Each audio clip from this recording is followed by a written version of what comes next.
Hallelujah. सबको जय मसीह की प्रेज द लॉर्ड। और निश्चय आप लोग अच्छे होंगे और आज सुंदर सुबह के लिए उस महान परमेश्वर का धन्यवाद दें। आज का हमारा टॉपिक ये है कि चिंता मत करो, किसी भी बात की चिंता मत करो। जब आप इस प्रार्थना को सुनेंगे और इस प्रार्थना को करेंगे और इस वचन को सुनेंगे, इस वचन पे चलेंगे, तो निश्चय आप जान जाएंगे कि चिंता करना व्यर्थ है। हालेलुया। आप क्यों चिंता करके कहते हो कि हम क्या खाएंगे, क्या पिएंगे, क्या पहनेंगे? हालेलुया। हमारे आने वाला कल कैसा होगा, हमारे बच्चों का कल कैसा होगा, मैं कल काम मिलेगा, मुझे नहीं मिलेगा, और मैं आगे बढ़ पाऊंगा कि नहीं बढ़ पाऊंगा, मेरी शादी हो पाएगी कि नहीं हो पाएगी। आप क्यों चिंता करते हैं? हालेलुया। चिंता कर कर कुछ भी नहीं हो सकता। हालेलुया। आप सबसे पहले बाइबल खोलेंगे, उसकी पहली लाइन में लिखा हुआ है, आदि में परमेश्वर ने आकाश और पृथ्वी की सृष्टि की। हालेलुया। मतलब परमेश्वर, यहोवा परमेश्वर ने सब कुछ बनाया। हम उसकी महिमा करते हैं, उसकी आराधना करते हैं। इसने समुंदर, आकाश, पेड़ पौधे, आपको, मेरे को, पूरी दुनिया को बनाया। जब हम इसकी आराधना करते हैं, बपतिस्मा लेते हैं, उसकी प्रशंसा करते हैं, उसकी स्तुति करते हैं और हम संगति परमेश्वर के साथ रखते हैं। सुबह शाम जब हम प्रार्थना करते हैं तो हम संगति महान परमेश्वर के साथ रखते हैं। लेकिन फिर भी आप लोग चिंता क्यों करते हो? हालेलुया। क्यों चिंता करते हो? जब आप प्रार्थना करते हो, जब आप आराधना करते हो, आप परमेश्वर के साथ अच्छा चल रहा है आपका जीवन, लेकिन जब आप पे समस्या आती है, प्रॉब्लम्स आ जाती है, तो आप चिंता करके बैठ जाते हो। हाय, ऐसा कैसे हो गया, ऐसे नहीं होना चाहिए था, अब क्या होगा, मेरा बच्चा ड्रिंक नहीं छोड़ रहा है, मेरा को PR नहीं मिल रही है, मेरे तो जॉब नहीं लग रही है, मेरा वीज़ा नहीं लग रहा है, मेरे कस्टमर नहीं आ रहे हैं, काफ़ी सारी प्रॉब्लम्स। हालेलुया। लेकिन आप क्यों चिंता करते हो? क्योंकि आप इस बात को गांठ बांध लें, इस वचन को अपने दिमाग में डाल लें कि यहोवा परमेश्वर सब कुछ बनाने वाला, राजों का राजा, प्रभुओं का प्रभु, वह सर्वशक्तिमान पिता परमेश्वर हमारा पिता है। वचन कहता है हम उसके वारिस हैं। हालेलुया। आप उसके वारिस हो। जब हम वारिस हैं तो परमेश्वर का, जो परमेश्वर के पास है वो अधिकार हमारे पास भी है। हालेलुया। जो हक परमेश्वर का है वो हक हमारा भी है।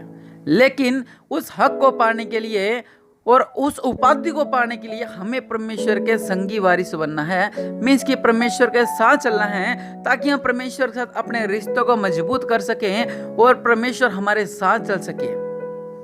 हाँ, परमेश्वर से अलग होकर सोचे भाई मैं तो परमेश्वर जैसा सिंहासन बना लूंगा, मुझे परमेश्वर की जरूरत नहीं है, मैं खुद ही प्रार्थना किया करूंगा, मैं खुद ही आराधना किया करूंगा, मैं खुद ही प्रचार किया करूंगा, मैं लोगों को चंगा करूंगा, मैं बड़े बड़े काम करूंगा। लेकिन आप परमेश्वर का साथ लेके नहीं चलना चाहते। अगर आप परमेश्वर का साथ नहीं लेंगे तो आपका व्यर्थ है सब कुछ, क्योंकि यहोवा परमेश्वर हमारा पिता है। हालेलुया। हम चिंता करके सोचते हैं क्या करेंगे, क्या करेंगे, आने वाला कल कैसा होगा, आने वाला कल कैसा होगा। अगर आप कल की चिंता करते हैं तो अभी तक आप पूरी तरह मसीह नहीं बने हैं। हालेलुया। आपने पवित्र बाइबल में से अद्भुत गवाहियां सुनी होंगी, अद्भुत चमत्कार देखी होंगी कि परमेश्वर ने कैसे छोटी चीज से बड़े बड़े काम कर दिया। हालेलुया। छोटी छोटी चीजों से इतने बड़े बड़े अद्भुत कार्य कर दिए। कैसे किए? क्योंकि जो उनके साथ थे वो जानते थे कि परमेश्वर हमारा महान परमेश्वर है, ये सब कुछ कर सकते हैं। हालेलुया। हम क्यों चिंता करें? ना उनको खाने की चिंता थी, ना उनको सब्जी की चिंता थी, ना उनको रोटी की चिंता थी, ना उनको कपड़े की चिंता थी, ना उनको पानी की चिंता थी, ना उनको बिजनेस की चिंता थी, ना उनको कर्जे की चिंता थी, ना उनको बीमारी की चिंता थी। क्योंकि जब प्रभु यीशु मसीह के साथ वो चलते थे तो अद्भुत चमत्कार देखते थे वो कि अच्छा ऐसा हुआ, ऐसा हुआ, ऐसा, और उसी रीति से परमेश्वर के संगी वारिस होते रहे, परमेश्वर के साथ वो आगे बढ़ते रहे। आप क्यों चिंता करते हैं? वचन कहता है जो यहोवा पर भरोसा रखते हैं वे सिय्योन पर्वत के समान होंगे। सिय्योन का पर्वत जो ढाने से नहीं ढहता। हालेलुया। जो यहोवा पर भरोसा रखते हैं, जो टलता नहीं वरन सदा बना रहता है, जो भरोसा रखते हैं वह सिय्योन पर्वत के समान होंगे। अब आप अपने को जांचें कि आप पर्वत हैं। आप पे जब छोटी समस्या आती है, जब चिंता आती है, तो आप घबरा जाते हैं, आप निराश हो जाते हैं, आप परेशान हो जाते हैं। मेरा पति तो मेरे से बात नहीं करता, मेरा पति तो मुझे फ़ोन नहीं करता, और मेरा पति किसी दूसरी औरत के साथ उसका चक्कर चल रहा है, मेरे बच्चे बड़े बड़े हो गए हैं लेकिन फिर भी उसका वो व्यभिचार में फंसा हुआ है, वो घर में पैसा नहीं देता, मैं तंग आ गई हूँ, मैं परेशान आ गई हूँ, मेरा बिजनेस नहीं चल रहा है, मेरा कारोबार नहीं चल रहा है, काफ़ी समस्याएं। वचन कहता है जो यहोवा पर भरोसा रखते हैं वे सिय्योन पर्वत के समान होंगे, जो टलता नहीं वरन सदा बना रहता है। आप आमीन आमीन कहते रहें, इसी घड़ी प्रार्थना करते रहें, इस प्रार्थना को सुनते भी रहें और अपने मुंह खोलकर प्रार्थना भी करते रहें कि हाँ परमेश्वर, हाँ परमेश्वर, हाँ जी प्रभु जी, हाँ प्रभु यीशु मसीह, मैं मानता हूँ, मैं मानता हूँ। ऐसी प्रार्थना करते रहें। वचन कहता है जो यहोवा पर भरोसा रखते हैं वह सिय्योन पर्वत के समान होंगे, जो टलता नहीं वरन सदा बना रहता है। पर्वत को भला के हिला सकता है। अगर आप चाहें, आप पर्वत को हिलाने के लिए आ जाओ और पर्वत को हिलाते हैं यहाँ से, आप पूरा परिवार आ जाए, आपका पूरा मोहल्ला आ जाए, आपकी पूरी सेना आ जाए, और पर्वत को नहीं हिला सकती है। हालेलुया। लेकिन छोटी सी आंख दुखना, जब हमारी आंखों में दर्द होता है, जब हमारे घुटनों में दर्द होता है, जब हमारे सिर में दर्द होता है, जब हमारे पति हमसे दूर होता है, जब हमारी पत्नी हमसे दूर होती है, जब वे बेचारे फंस जाते हैं, हमारे घर में पैसा नहीं रुकता, हमारे सिर का दर्द नहीं जाता, हमारी पशु नहीं बचते, तो वो पर्वत कहाँ हिल जाता है? वो पर्वत हिल जाता है। पर्वत पूरा पता नहीं कहाँ सोते हैं, अरे परमेश्वर तो है ही नहीं, पर्वत ही गायब कर देते हो आप लोग तो।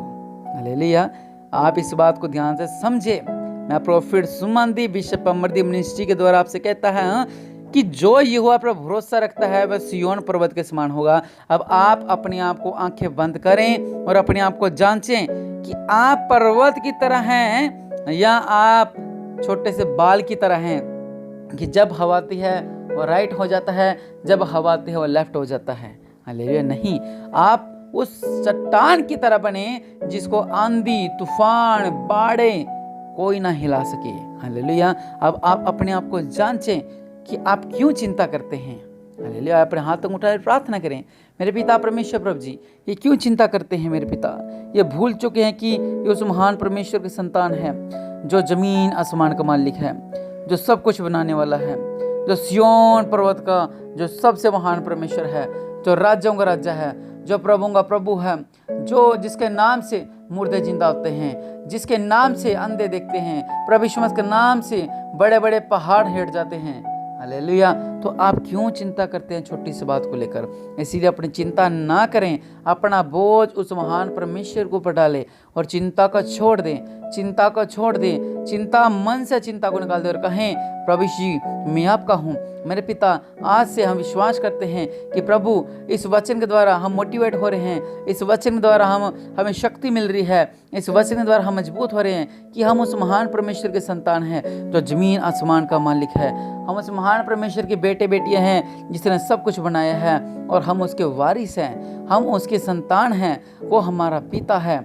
मेरे पिता परमेश्वर प्रभु जी, इनकी प्रार्थना को सुने मेरे पिता परमेश्वर प्रभु जी, इनकी प्रार्थना को सुने मेरे पिता। आज घुटने टेकर आपके आगे प्रार्थना करते हैं मेरे पिता, इनकी प्रार्थना को सुने मेरे पिता परमेश्वर प्रभु जी। और मेरे पिता परमेश्वर प्रभु जी, आपके नाम से मेरे पिता परमेश्वर प्रभु जी इनकी चिंताएं दूर हो। मैं आपके लिए प्रार्थना करता हूँ, आप अपने सिरों पे हाथ रखें, मैं आपके लिए प्रार्थना करने वाला हूँ। मेरे पिता परमेश्वर प्रभु जी, इनकी जो भी चिंताएं हैं, ए से लेकर जेड तक जो भी चिंताएं हैं जिनका नाम मैं नहीं जानता, क्योंकि हर परिवार की अलग चिंताएं होती हैं, ये सारी चिंताओं से ये आज़ाद हो जाए मेरे पिता। मैं प्रोफेट सुमंदी प्रार्थना करता हूँ मेरे पिता, ये हर एक चिंताओं से आज़ाद हो, ये हर एक चिंताओं से आज़ाद हो जाए। रब्बा सल्लल्लाहु अलैहि वसल्लम मेरे पिता परमेश्वर प्रभु जी, ये हर एक चिंता इनकी चिता ना बन जाए, बल्कि इनकी चिंता दूर हो जाए प्रभु यीशु मसीह के नाम से। मेरे पिता, अपने देव वाला हाथ को बढ़ाए मेरे पिता, और इनकी चिंताएं दूर हों, इनकी चिंताएं दूर हों, ये चिंता से मुक्त हो जाए। अपने देव वाला हाथ को बढ़ाओ, इन्हें छुओ और ब्लेस करो मेरे पिता। इनकी प्रार्थना को सुनो मेरे पिता, प्रभु यीशु मसीह का नाम से मांगते हैं, आमीन। सो प्रभु यीशु मसीह आप सबको आशीष दें। और हर बुधवार मेरा चैनल है जो यूट्यूब पे प्रोफेट सुमंदी मिनिस्ट्री, इस पर लाइव होता है। आप लाइव प्रार्थना को जरूर अटेंड करें ताकि प्रभु यीशु मसीह के नाम से आपके जीवनों में भी अद्भुत चमत्कार हो सकें। इस बुधवार की प्रार्थना है कि आप आत्मिक आगे कैसे बढ़ें। काफ़ी लोग हैं जो आत्मिक नहीं बढ़ पा रहे हैं, लेकिन आप इस बुधवार की प्रार्थना अटेंड करें मेरे ही चैनल पर बुधवार शाम को 8 बजे, और आप सीखें कि आप किस तरह आत्मिक जीवन में आगे बढ़ सकते हैं। हालेलुया। प्रभु यीशु मसीह आपको ब्लेस करें। इस चैनल को ज़्यादा से ज़्यादा शेयर करें ताकि ज़्यादा से ज़्यादा सब्सक्राइब बढ़ सकें और ज़्यादा से ज़्यादा लोग जुड़ सकें। आप अपने मित्रों में, अपने रिश्तेदारों में, आप सब में इसको शेयर करें। और आपको ध्यान है चर्च का काम चल रहा है, अगर आप भेंट देना चाहें तो लास्ट में अकाउंट नंबर है, आप इस अकाउंट नंबर पर भेंट भेज सकते हैं। क्योंकि आपको पता है कि चर्च का काम जोरों शोरों पर चल रहा है और कुछ लोग मुझसे पूछ रहे थे कि बिशप जी के अकाउंट पर करना है कि आपके अकाउंट पर करें, तो कोई फ़र्क नहीं है। और जो भी हमारा पैसा होता है वो चर्च में जाता है, जो हमारे लिए पर्सनल होता है वो भी हम पापा के पास जाता है, और जो चर्च का पैसा होता है वो भी बिशप जी के पास ही जाता है, वही चर्च में लगाते हैं। चाहे मेरे अकाउंट में जाए, चाहे जिस मर्जी अकाउंट में जाए, लेकिन वो पैसा हमेशा बिशप जी के पास जाता है और वही चर्च के कामों में लगाते हैं। और इसमें कोई फ़र्क नहीं है। और प्रभु आपको ब्लेस करे, प्रभु आपको ब्लेस करे, प्रभु आपको ब्लेस करे। कुछ लोगों में होता है कि प्रॉफिट जी के अकाउंट में हमने पेमेंट डालनी है, प्रॉफिट जी के अकाउंट में हमने पेमेंट डालनी है, तो लोग मेरे अकाउंट में डाल देते हैं आशीष पाने के लिए। और निश्चय प्रभु यीशु मसीह उन्हें ब्लेस करते हैं, लेकिन वो पैसा हम हमेशा जो हमारे पिताजी हैं बिशप अमरदेव जी, उनके पास ही जाता है और चर्च के कार्य में लगता है। प्रभु आपको ब्लेस करे। आमीन।